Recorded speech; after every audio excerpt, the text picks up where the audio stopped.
Tambala na!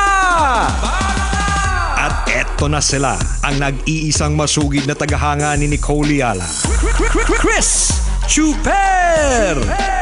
Kasama ang nag-iisang diehard fan ni Chris Chuper, Nicole Yala! Dear Nicole and Chris. Dear Nicole and Chris. Dear Nicole and Chris. Dear Nicole and Chris. Lando? Hindi ako si Lando. Lando? Ako si, Sino ako si Robin Padilla. Sino ka? Huwag kang magulo. Ba't ganyan tsura mo? Lando! Kunin mo ang mga labahin. Bakit, ma'am? Isampay mo sa labas dahil napakainit ngayon. Kailangan silang matuyo. Wait lang, ma'am. Magpapatuyo lang ako ng kilikili, ma'am. Pag natuyo na yung kilikili ko, gagawin ko ng unutos mo. Nakakatawa yung itsura mo, partner. Nakakaloka. Doon sa mga kabisyo natin nakatutok, isang magandang tanghali po sa inyong lahat. Naloka lang po ako dito kay partner Chris Chuper kasi suot niya po yung vest ng Operation Tulong. Vest lang po ang suot niya. Ano ito? Ganun talaga pag mainit. Tapos meron po siyang yung t-shirt niya, ginawa niya pong parang bib yan, bib. Oo, bib. Tapos ako naka-blazer, so parang gusto ko siyang utusan. Sarap. Ma'am, mamaya natin gawin ang pinag-uutos mo. Ay? Sinong itutumba ko ngayong araw na to? Init na init feels, be like. Naku, nakakaloka. Oo, tagaktak na pawis na kiligili ko Oo nga, Ito lang pala solusyon. Buti na lang sabi ko may nakita akong vest. Yan. So ang suot ni Chris Chuper ngayon ay vest lang. Yan. Nakakatawa. Nakakaloka yun. Ang init po talaga. Promise. Oo naman. As in, saglit ka lang sa labas, nakakaloka talaga. Sabi ko nga sa'yo, partner, ang suot kong sunblock lagi, mga 62 layers ng sunblock. Parang pinapalit. Ilang SPF yun? Oo, SPF. Multiplied by ilan? By 62 layers. So SPF 100 times 62 layers. Aba, ibang level ibang yun, level ha? ng protection, di ba? Alang-alang sa pagproteksyon ng glutathione, di ba? Oo nga naman. Gagawin ang lahat. Maproteksyonan lang ang ating katawan laban sa matinding init ng panahon. Hindi, wala kasi akong damit. Di ba coding ako bakit today? hindi mo suotin yung t-shirt na puti? Pinahid ko na to sa sipon ko kanina. Singa ako ng singa. Sabi ko may matigas. Pag nakita to sa laundry tapos may matigas ka na namuo. Iba yung isipin nila. Anong pumulandit sa t-shirt na ito? Wala akong damit. Sabi ko, kasi... Ano ka ba? Meron naman akong damit. Ito naman, kunyari ka pa off-shoulder yon. Matry nga, mamaya sa second tambalan. Color pink. Oo, may Meron raffles. ba yung hanging para mas mas mapresko? Ikaw, sige. Suotin mo, partner. Hindi kasi tingnan nyo, noong mga nakaraang panahon, nag-assume kasi ako, partner Kasi morning tayo, di ba, umalis. Kanina. Early morning. May lakad kasi kami kaninang umaga. 7 a.m. nasa labas na kami ni Nicole. Alam nyo naman. Naglalako-lako ng sarili. Naglako ako ng binatog. Sinamahan niya yung mga tataho. Correct. Yan ang trabaho namin sa umaga. True.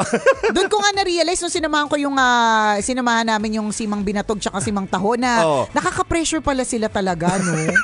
Bakit naman? Hindi kasi, di ba, ting Binatog, di ba? Tapos Taho. Tapos, syempre dapat mabagal ka, kuya. Bakit kakating mo lang tapos nagmamadali ka? Kumukuha ka pala ng barya kasi bibili ka, di ba? Tapos bibilangin mo magkano ba yung worth ng taho ng bibiling ko, depende sa baso, di ba? Tapos layo na nung taho. Di ba? Doon ko na-realize nagmamadali si kuya, di ba? Kasi mainit din. Sa bagay. Ang practice talaga doon, sisigawan mo sila. Kaya sila nagmamadali para sigawan mo sila. Ganon. Sige. Hindi kailangan sabihin mo talaga. Taho. Di ba ganun nahabulin mo siya sa bintana? Correct. O sa harapan ng bahay nyo? Ka. Uso pa ba yung maglalabas ka ng baso o lahat na talaga basic yung meron silang sariling cup na 20 pesos, Depende 15. sa'yo kasi dati tabo yung nilalabas namin. Kami, pitchel. Pero yung pera ko nun, 10 piso lang. Pero wag ka nakakalahati yung pitchel. Ang dami pa ng sago. Nagbago na talaga. Oo nga. Ngayon nagugulat ako minsan. Lalo na kung sa resort. Yung taho na sa resort. Mas mahal. Siyempre, mayayamanin yung mga tao sa resort eh. Frozen. Ay, hindi frozen ba? Ano tawag? Hindi yung Chilled. tao. Hindi, iba pa yung chilled partner. Okay. Yung taho talaga. Mas mahal talaga than usual. May ganun. Depende nga naman kapag nakakita ka ng foreigner. Syempre, doon tayo tatagain mo siya. Pilipino tayo. Of course, mananaga tayo.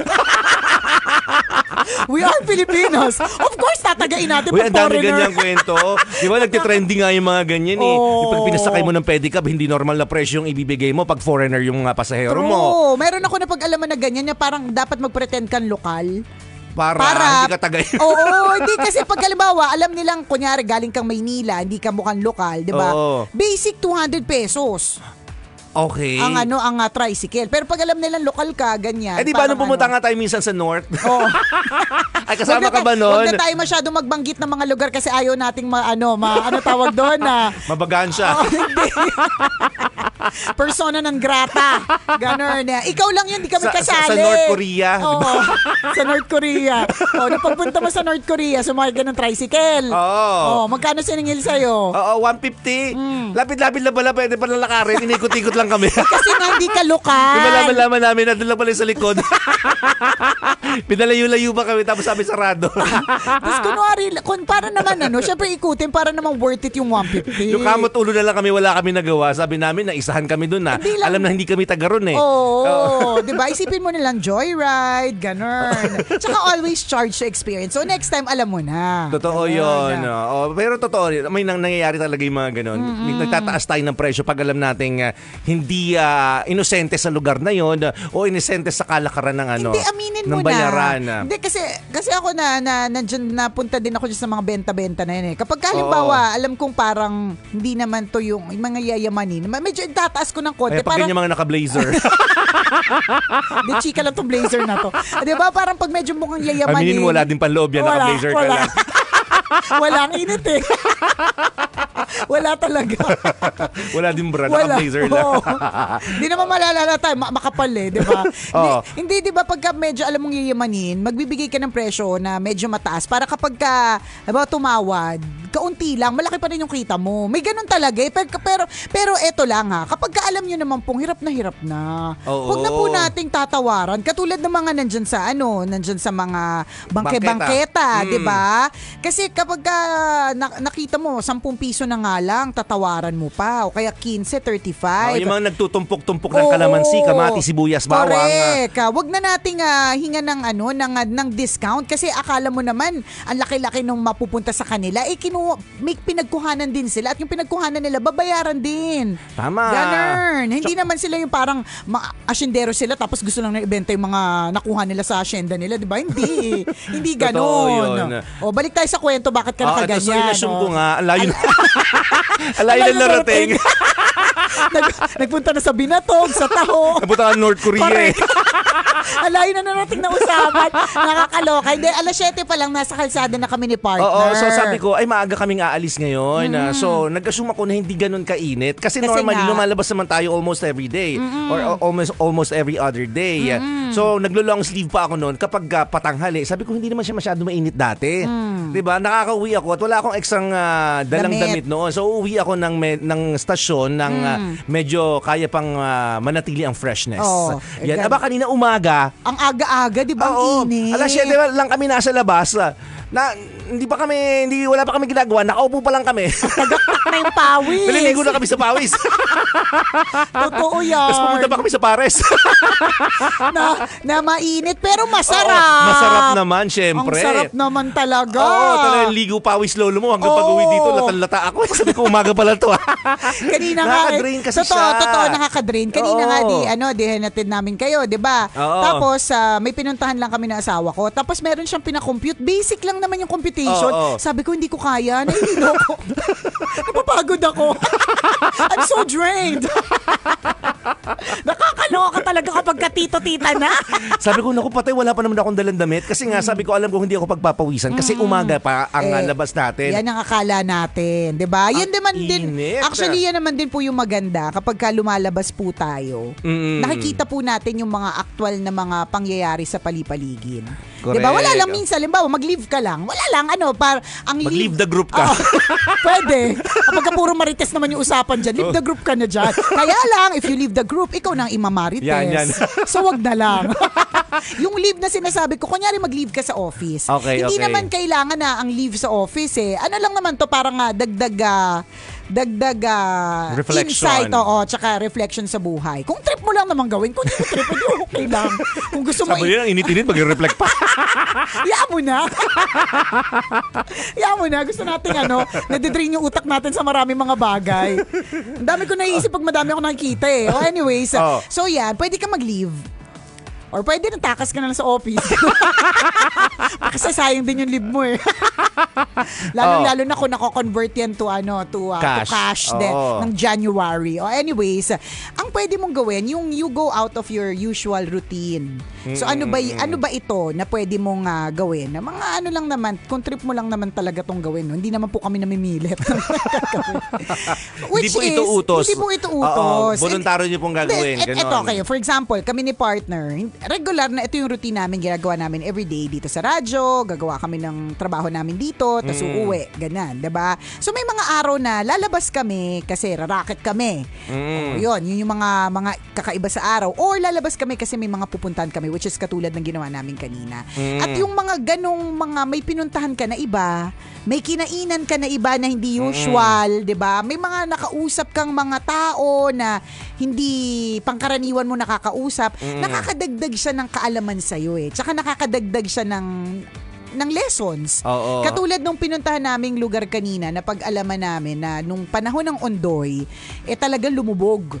Sobrang lubog hanggang ring ng basketball. So isipin mo kung gaano kalalim. So dun sa may likod na yon, merong mga lubid na kulay blue. So, kunento ni Kuya Edward, yung nasa tricycle, na naging mga kaibigan nating tricycle driver. Diba, na rescuer daw siya nung panahon ng Ondoy. So, yung kulay blue na lubid na yun, parang yun yung hatakan ng mga tao. So, ngayon, nandun lang yung mga lubid na yun, na just in case magkaroon ulit ng baha, alam na nila kung saan isasabit-sabit yung mga lubid. Kasi yun yung dadaanan ng mga tao. So, yung mga ganun bang mga, may ganun pala. Totoo. Tapos maiisip mo na ikaw reklamo ka lang na reklamo ng init na tumatagak ka yung pawis mo, pero may mga ibang tao lulubog sila sa baha, konting ulan. Totoo 'Di ba? yun. Mga ganon. Yun yung sinasabi kong mag-leave ka sa opisina para magkaroon ka ng dagdag kaalaman. Yung mga ganon kasi sometimes we're so just fixated on our kunyari phones, gadgets. Diyan na lang natin nakukuha yung mga kwento ng buhay eh. Ay, may nangyaring sunog sa ganitong lugar o may ganitong baha sa ganitong lugar o nagkasunog naman sa ganito na nakikita lang natin, napapanood. Which is also a good thing kasi hindi mo kailangan nandun para malaman na pwede kang tumulong. Totoo pero yun. yung actual na meron ka mga nakakausap is also a great thing. Yun Correct. lang naman. So leave na po. Leave the group. Mag-leave na sa office. Ang tawag doon, experiential learning. Yan. Ang tawag dyan, Diba? immersion. Totoo yun na every time you go out mga kaibigan, lalo na from not your usual na ruta, ang dami mo talagang makukuha. Kanina na lang konting very short conversation lang with the kapitana. Alam mo, ngayon ko lang napagtantuhan na ang Retiro pala, kasi di ba Del Monte, Quezon City, mountain pala. Akala ko ketchup. Naka-blazer pero tanga. Alam mo, ibig sabihin ng Del Monte? Ketchup. Hindi, pineapple. Okay, game. Di tayo matatapos dito eh. Di tayo matatapos dito sa kwento ni Kapitana. Mountain pala siya. Dati? Hindi lang natin na-observe ngayon kasi puro bahay na siya. Diba? Kaya pala, hindi pantay-pantay. Kaya merong malalim. Correct, kaya kasi may catch basin na tinatawag sila ngayon. Kasi yun yung valley nung araw. Yes. May mountains as may valleys. Oo, so bundok talaga siya dati. Kaya Del Monte ang tawag ng panahon ng mga Kastila. Dahil? Ha? Mountain. Del Monte. Tapos... Del Monte, Del Mountain. Oo. El Mountain, parang ganun. Kasi Kastila. Oo. So yun ang tawag ng mga Kastila. Isipin mo, parang hindi ko napansin na bundok po pala to. Oo. Diba? Kaya pala Sabi siya niya, up, down. Oo. Tapos di ba Retiro. Sabi niya. Kasi retired na mga tao? Tama. Di ba? Totoo ba? Kailangan pa ba? Was brought to you by ACS Manufacturing. Kasi retired na yung mga tao. Yun yung Retiro daw ay dating lugar ng mga retiradong pari. Oo, nung panahon ng mga Kastila. Oh. Isipin niyo, bundok pala siya dati, tapos maraming pari doon na sa bundok na yon. Tapos pag nag-retire sila, napupunta sila sa retiro. Oh. So ngayong panahon na to, sa modernong panahon na tawag natin retiro, pero parang grabe no, sagana sa culture. Oo, hindi ko naisip na ganun. Tsaka meron silang yung sinasabi nila na parang oldest church ba yun? Oo, na nandoon. Siguro doon din yung mga tambayan ng mga paring nagretiro. Oo, kasi 1500s pa daw yung church na yun eh. So, pero siya, siguro na siya, parang nirenovate na nirenovate. Kasi mukha na siyang parang early 2000 lang ginawa. Wala. Hindi, kasi partner, I've been to many old churches in the north eh. So, makikita ko talaga yung structure na bato na talagang alam mo luman-luma versus yung parang kakagawa lang ng early 2000 no 2000 4 ganun. So siguro baka na-renovate. So yung mga pari doon pumupunta sa isang lugar pag nag-retired na sila. Ayun. So lumipas ng panahon, tinawag po silang retiro. Galing. Mga ganun. Very short conversation lang yun mga kaibigan. Diba, ang dami mo matututunan talaga. Totoo. Tsaka yun nga nakakaaliw. Kaya ngayon yung sinasabi namin na take a leave and just have that experiential learning. Oh. 'Di ba? Kunyari, magli-leave ka na experience ko nga yung mag-commute. 'Di ba? Kung bawa, yayamanin ka, isa ka sa mga yayamanin na everyday grab, taxi, ganyan kasi ayaw mo mag-commute ng literal na sasakay from one transport to another, 'di ba? Gawin mo siya, yung kaya nga magli-leave kasi at least hindi ka nagmamadali. 'Di ba? Yung parang ganon, yung parang gusto mo lang talaga siyang i-experience. Kumain ng street food. Yun nga, para sa akin yung kumain ka sa hindi mo usual na kinakainan, experiential learning din yun. Correct. Diba? Tsaka alam mo, kapag may mga ganyan ka, ma-realize mo minsan na, ay, ba't pala ako nagrereklamo? May mga tao pa palang mas nahihirapan kaysa sa akin. Diba? May mga ganun pang pagpapaalala sa'yo na, okay. Napakaswerte mo ang pala swerte ko so naman. many aspects. Oo. Ang swerte ko naman pala, tapos reklamo ako ng reklamo. Parang ganun. Kaya siguro partner, nung pagdating natin dito, parang na-drain tayo kasi ang dami nating nadagdag na kung ano-ano. Oo. Daming transfer of energy. Oo, correct. Oo, parang ganon mula sa labas. Kaya yun, may ganong klaseng pagod. Pagod na ganon, pero masayang pagod. Parang totoo ganun. yun. Tsaka buti na lang weekend na. So, pahinga na tayo. Ganun. Si Kuya Boyet may dahil malapit ang birthday mo, partner. May tribute para sa'yo dahil naka-blazer ka daw today. Si Kuya Boyet. Malapit ang birthday ko. Kailan pa naging birthday ko malapit na? Nakakaloka. Tandaan, di ba? Hindi, dahil Friday daw ngayon, merong inihandang video si Kuya Boyet. Boy P. Ayan, Kuya Jerome. Si Boyet? Boyet o Boy P? Kuya Boyet. Anong gagawin? Nare-react tayo. Yung scandal natin. Oh my God! Nakakahiya. Panoorin nga natin. Sige. Ladies and gentlemen. The scandal. Mga tambalanisa dahil Friday may pa-film showing kami sa inyo today. Ay, taray. Sige, go. Let's go sa film showing. Ano kaya ito? Ano na naman? Sabi naman nakalkali. Actually, popost ko pa lang yan. Alam mo bang kinanta namin ng live yan? Ano ba yan? Mahal kita kasi. Okay. Yes. That was Ding Dong Dantes and Curtis by Marian Rivera. Correct. Pero basang-basa na kilikili niyan. Alam mo, ko yan. Popost ko yan. Popost ko pa lang siya actually. Tapos, nung pinapakinggan ko yan, partner, tingnan mo, pasayaw-sayaw pa si Jowa. Di na nahiya. As an introvert pa yan. Introvert yan Live yan, partner. Wow, live singing. Live singing. Well, 20. Anong taon naman yan, partner? 2009? 8? Oo. Ano yan? 2009? Bago ako ikasal ng 2010. Kasi natatandaan ko yung makeup ko dyan. Yan yung parang bridal, parang sample bridal makeup. Tapos sakto may mall show tayo. Parang ganun. Naka-boots. Diba? Tapos yung buhok ni Ren naman, para namang... Uso yan nung mga panahon na yun, pinaplansya yan, tapos itinataas. Winawax, ginagawa. Sabi ko nga sa kanya, namimiss ko nang magpantalon ka. Hindi na kasi mang pantalon, lumaki na kasi siya. Custom, pwede. Custom made. Oo. Saan? Nang maong? Oo, meron nun. Saan? Basta. O, customized. Oo. Pwede. Ang laki-laki ng hita kasi nun eh. May isa pa. Ilan ba yung video? Ilan bang video? 17. 17 muna sa first batch. Oh my gosh, Oo nga, nakakaloka. mall show days. Ano naman to? Ayun na to. Partner? Si ate, oh. Asa feeling gwapo ha? Nag-show na tayo na. yan Nag-isuot yung- natin. Ba't Oo. ganun? Pang show na yan. Oh, partner, Aba. yan. Ayun. Ikalap namin Ayun. pala kainis. Ayun. Aba. Oh, si ate na parang galing na sa pagluluto. Oh, kakaluto lang ng banana cue. Tapos ay naisipan ko ng ano. Ano na Maging pag ng Love Radio? Oh my gosh. Ito yata yung ano, kung hindi love, edi yes, concert series. Ano yung padila-dila mo ka, partner?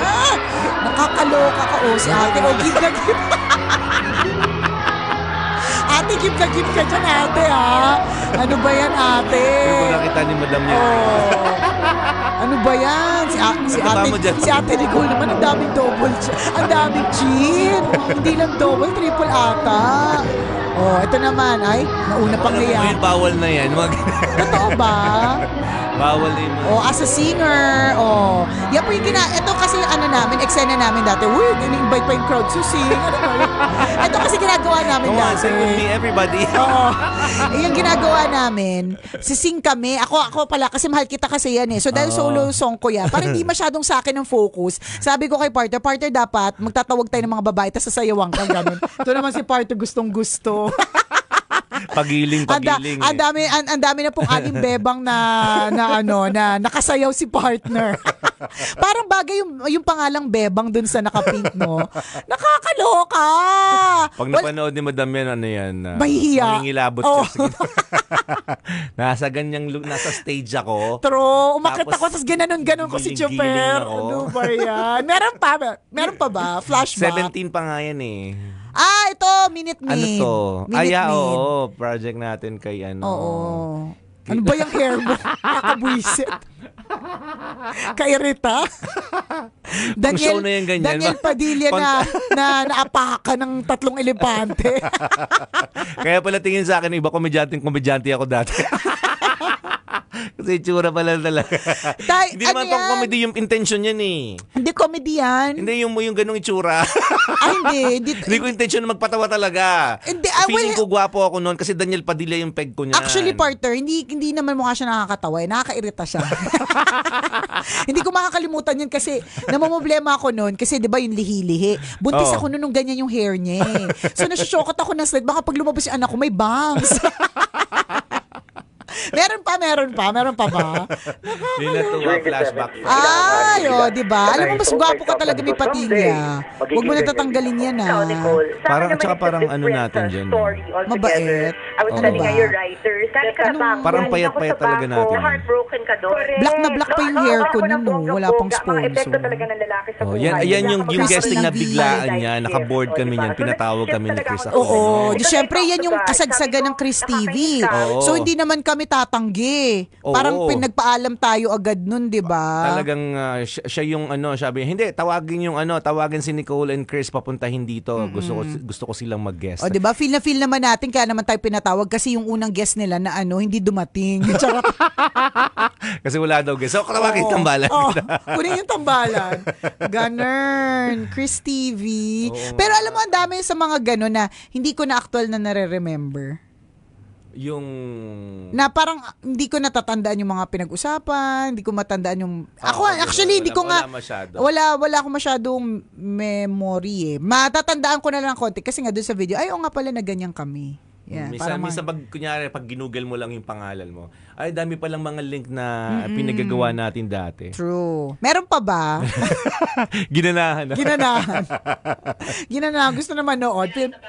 Film Oh, showing. sige nga. Kakaloka. Bilang Flashback Friday today. Yes, bilang Ang dami na rin talaga nating mga nagawa nitong 20 taon na tayo dito sa industriya. And kahapon, nag-host din kami ng KBP anniversary. Happy 51st anniversary, KBP! Yes, grabe yun. 51 years in service. Milestone po yun. Grabe. Hindi biro na magtagal ng halos kalahating century. Yes. Hindi ganun ka, hindi lahat. Ay kayang tumagal ng ganun. Oo, ng ganun katagal. Tunaw talaga yung hairspray ko. Kanina matigas tong. Hindi kinaya yung init eh. Ang init talaga eh. Yan. So habang naghahanap si Kuya Boyet, shoutout tayo. Ang saya naman, tawa ko ng tawa kay Chris, sabi ni Flor de Liza Piedad. TGIF to you too, Alma Pondevida. Rosalie Villamor is watching from Quezon Province. Hello kay Emma Dayanco na tumatawa. Si Reni Dolor Balasanos del Pilar. Shout out, watching from Tabon-Tabon, Leyte. Si Maria Erica Pascual naman is watching from Dubai while preparing our breakfast. You're part of my everyday routine. My days are incomplete pag hindi ko kayo napapakinggan or napapanood. Love you, Tambalan. Salamat. Sabi ni Jocelyn Kieta, happy ako pag kayong dalawa na mapanood ko. Nice. Waiting si Kenneth Morado sa kwento na Mahiwagang Burnay. Dami nagpapa-shoutout to from Dubai. Si Maria Erica Pascual, na-mention ko na ba siya? Tambalanisa since 2011, watching from Dubai, UAE. At si Sheo Jean Juwon. Hello po, pa-shoutout po dyan from Dubai. Yan, salamat. Si Tao Dropshipping PH. Hello, Chris and Nicole, Tambalanista here since 2004. Thank Nung you. panong FX pa ang tawag sa UV Express. Oy, Oo nga. tagal na nun. Correct, 2004. Dropshipping, ano ba pag dropshipping? Hinuhulog yung mga ship? Oo. Tama ka dun sa hulog yung mga ship. Ay. Shoutout naman pa sa mga OFW sa China. Chinatown, Binondo. Pabati naman kay Junjun. Birthday niya sa April 32. O, diba? Sabi ni Kasha Kipayko. April 32. Yan. Salamat. Watching from US, si Eileen Joy. Thank you. Catherine Evangelista Uranza, nanonood sa atin from Molino 6, Bacoor, Cavite. Hello. Ano to? Ano to? Birthday natin. Birthday Yan natin. yung yan yung may kiss eh. Yan ba yun? Ano? Saan yan? Ano, boomerang? O bagong uso pa lang yata yung boomerang nun. May boomerang na ba nung time na yun? Parang wali. Sino naman itong mga to? Si Nathan, alam mo, yayamanin na yan. Friend mo ba siya FB? Susunod-sunod lang sa atin yan. Ako, naka-base na yan sa Australia. Nagbilog ako ng kulangot. Wait lang. Nakita mo yung cellphone? Nagamit pang video sa atin. Grabe na yun na yung malinaw na cellphone dati. Oo, correct. Wawawin. Ito yung maganda to. Ito yung yung... Tuwa si Kuya Willie. Oo, kontuwan si Kuya Willie. Diyan siya nag-umpisang matuwa sa mga DJs ng radyo. Makukulit pala. Ang TV na yung forma namin ganyan. Oh my gosh, what a flashback. Thank you sa pa-flashback, Boyet. Salamat. Oo nga, dami mo nakalkal, Kuya Boyet. Daming nakalkal for today's video. Sige. Madami yan. Na-engganyo din kami magkalkal din. Nakakatuwa yung pagkalkal eh. Parang yan yung itsura namin. Yan yung ginagawa namin. Pero buti na lang talaga lahat ng kalokohan namin, walang video. Yung kalokohang, yung kalokohang ikakapahamak namin. Buti na lang. Kasi sira ng integridad. Yan, di ba? Wala. Magiging dahilan kung ba't mahihiya ang mga anak. Ganun. Yan. Walang video ng ganon. O siya, mamaya tayo ulit. Kwento na Mahiwagang Burnay, mga kabisyo. Abangan. Buyers.